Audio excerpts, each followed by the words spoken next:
বুঝলি ভাই, সকাল থেকে না আজ মনটা কেমন করছে, আমার কেমন একটা আনচান আনচান করছে।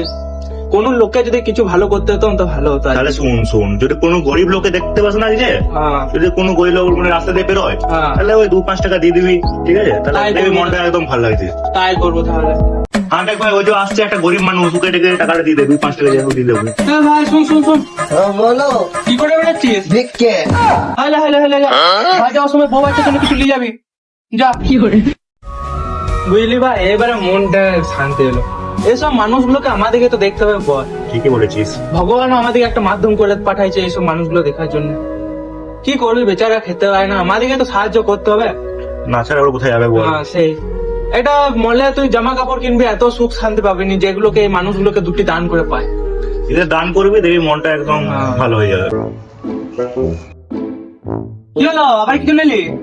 আমি সব শুনলাম, তোরা কি বললি? দিলি তো 4 টাকা। হ্যাঁ তারপর এত কোথা থেকে শুনে নর। আরে ধর তোর 4 টাকা, এই 5 টাকাটা ধর, তুই তোর বউ বাচ্চার জন্য খাবার নিয়ে যাবি। আর একটা কথা বলি শোন, আমার এই হাতের আংটি দেখতে পাচ্ছিস? তুই সারা বাড়িটা চলে যাবে। বাইগান শালা ভিক্ষারি, নিজে একটা ভিখারি, আবার আমাকে ভিক্ষে দিতে আসছে। চলো ভিক্ষা দিচ্ছে, ওটা তো বাবার ভাগ্য হলো। হাইটা তোর পাশে না, মাকে আবার বড় দিলাছে, চল। ভিক্ষা টিকা দেবো বন্ধু, চল।